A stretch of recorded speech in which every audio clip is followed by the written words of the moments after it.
ജോയി മടങ്ങി വരും എന്നുള്ള ഒരു പ്രതീക്ഷ തന്നെയാണ് അമ്മയും സഹോദരങ്ങളുമെല്ലാം സഹോദരങ്ങൾക്കുമുള്ളത്. രാവിലെ മുതൽ തന്നെ ഇവിടെ MLA CK ഹരീന്ദ്രൻ അടക്കമുള്ളവർ ഇവിടെ എത്തി കുടുംബത്തെ ആശ്വസിപ്പിക്കുന്നുണ്ടായിരുന്നു. അതോടൊപ്പം ഇവർ ഓരോ നിമിഷവും രക്ഷാപ്രവർത്തനത്തിന്റെ ഒരു പുരോഗതി എന്താണെന്ന് അറിയാനുള്ള ഒരു ഉത്കണ്ഠയിലാണ്. ഏതായാലും റവന്യൂ ഉദ്യോഗസ്ഥർ ഉൾപ്പെടെയുള്ളവർ രാവിലെ തന്നെ സ്ഥലത്തെത്തുകയുണ്ടായി.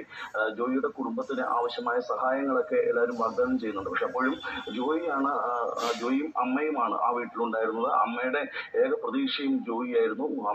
അമ്മ കഴിഞ്ഞു വന്നതും ജോയി കൊണ്ടുവരുന്ന ഈ ഓരോ ദിവസവും ജോലി ചെയ്ത് കൊണ്ടുവരുന്ന ഈ തുക ഉപയോഗിച്ചാണ്. അതുകൊണ്ട് തന്നെ അമ്മയ്ക്ക് വലിയൊരു ഷോക്ക് തന്നെയാണ് ജോയിയെ കാണാനില്ല എന്ന് പറയുന്നത്. കഴിഞ്ഞ 2 ദിവസമായി അല്ലെങ്കിൽ ഇന്ന് ഉച്ച ഈ മാലിന്യം നീക്കം ചെയ്യുന്ന കാര്യത്തിലുണ്ട്. അതിനൊപ്പം തന്നെ റെയിൽവേ ഇതുമായി ബന്ധപ്പെട്ട് മാലിന്യ നീക്കത്തിന് ശ്രമിച്ചപ്പോൾ ജീവനക്കാർക്കെതിരെ ഉൾപ്പെടെ കേസെടുക്കുന്ന സാഹചര്യം ഉണ്ടായി എന്ന് തുടങ്ങി വലിയ വാദപ്രതിവാദങ്ങളായിരുന്നു ഇരു കൂട്ടരുടെയും ഭാഗത്ത് നിന്ന്.